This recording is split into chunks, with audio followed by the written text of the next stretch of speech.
नमस्कार बच्चों।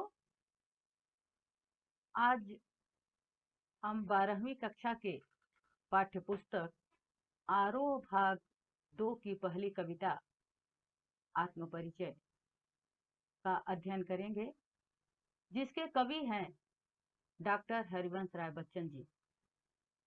हरिवंश राय बच्चन की एक कविता आप लोग 9वीं कक्षा में पढ़े हैं। उम्मीद करती हूँ वो कविता आप लोगों को याद होगी। डॉक्टर हरिवंश राय बच्चन का जन्म 1907 में इलाहाबाद में हुआ। इलाहाबाद उत्तर प्रदेश में है, जिसका नाम बदलकर इलाहाबाद का नाम बदलकर अभी प्रयागराज रख दिया गया है, कर दिया गया है। हरिवंश राय बच्चन का निधन सन 2003 में मुंबई में हुआ। बच्चों, इनकी प्रसिद्ध रचना है मधुशाला, जिसको उन्होंने 1935 में लिखा। इस किताब को आप अपने पुस्तकालय से लेकर अवश्य पढ़िए। बहुत ही अच्छी उनकी रचना है। मधुबाला उन्होंने 1938 में लिखी।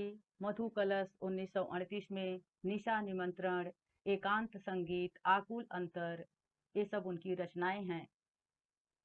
क्या भूलूं क्या याद करूं, नीड़ का निर्माण फिर फिर। उनका पूरा वाङ्मय जो है बच्चन ग्रंथावली के नाम से 10 खंडों में प्रकाशित है। डॉक्टर हरिवंश राय बच्चन के पुत्र जो हैं हम सबके लोकप्रिय अभिनेता अमिताभ बच्चन जी हैं, जिनको आप सब भली भांति जानते हैं। उनकी फिल्में देखते हैं। बच्चों, तो जो आज का कविता है, आज की जो कविता है, जिसका शीर्षक है आत्मपरिचय, नाम से ही ऐसा लग रहा है। आत्मपरिचय मतलब खुद का, स्वयं का परिचय। कवि जो है इस कविता में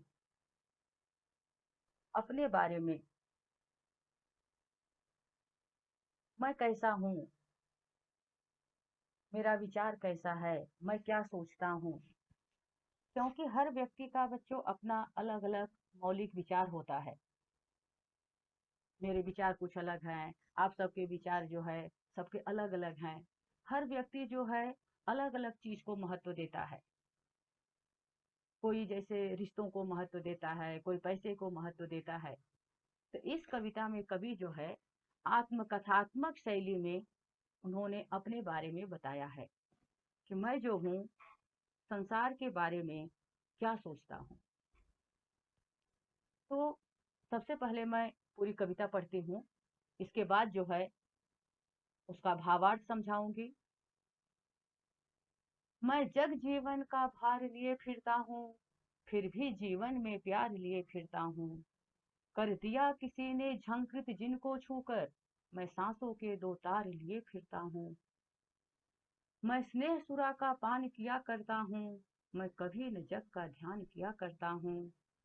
जग पूछ रहा उनको जो जग की गाते, मैं अपने मन का गान किया करता हूँ, गान किया करता हूँ।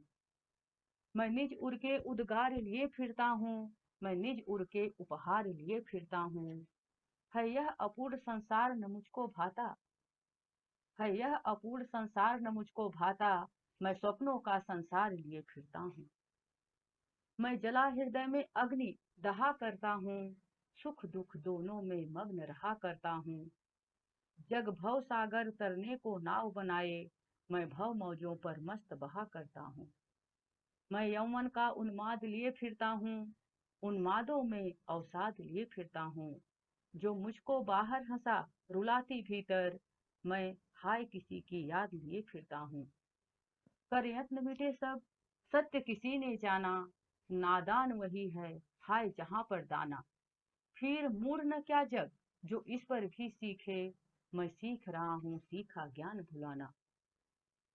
मैं और जग और कहाँ का नाता, मैं बना बना कितने जग रोज मिटाता। जग इस पृथ्वी पर जोड़ा करता वैभव, मैं प्रतिपग से उस पृथ्वी को ठुकराता। मैं निज रोदन में राग लिए फिरता हूँ, शीतल वाणी में आग लिए फिरता हूँ। हो जिस पर भूपों के प्रासाद निछावर, मैं वह खंडहर का भाग लिए फिरता हूँ। मैं रोया, इसको तुम कहते हो गाना, मैं फूट पड़ा, तुम कहते छंद बनाना। क्यों कवि कहकर संसार मुझे अपनाए, मैं दुनिया का हूँ एक नया दीवाना। मैं दीवानों का वेश लिए फिरता हूँ, मैं मादकता निशेष लिए फिरता हूँ।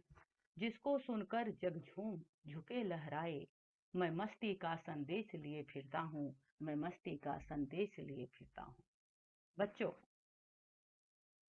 इस कविता की जो अंतिम पंक्ति है, मैं मस्ती का संदेश लिए फिरता हूँ, ये पूरे कविता का भावार्थ है, समझ लीजिए। कवि जो है, अभी कविता जो होती है उसका अर्थ नहीं होता,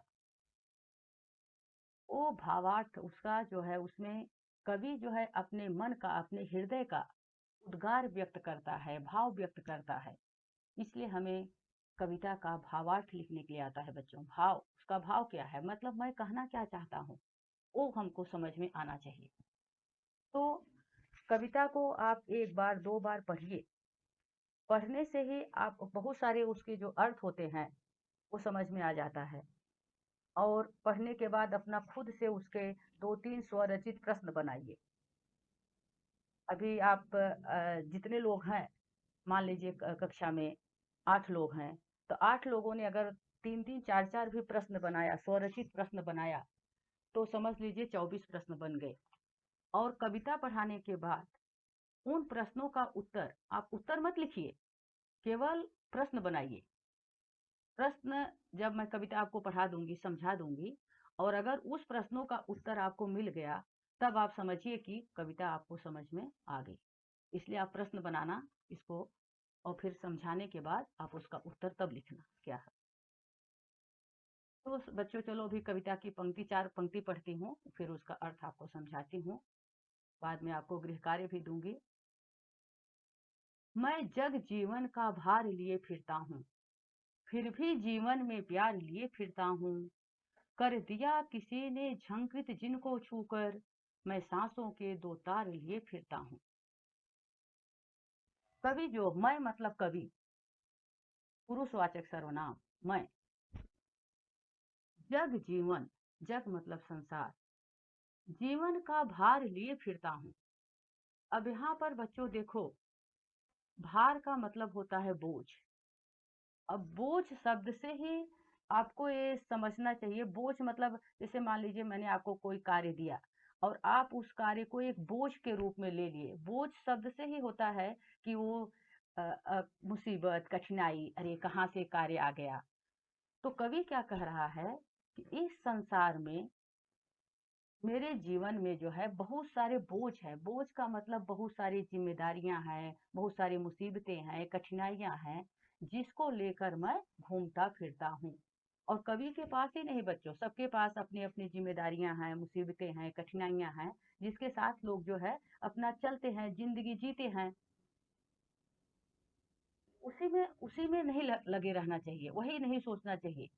कवि कह रहा है कि संसार में मेरे पास बहुत सारी जिम्मेदारियां हैं, फिर भी जीवन में प्यार लिए फिरता हूँ। उसके बावजूद भी मेरे जीवन में जिम्मेदारियां भी हैं, उसके बावजूद भी उसका तो मैं निर्वाह करता हूँ, उसको भी अपना निभाता हूँ। उसके साथ भी मेरे जीवन में प्यार है।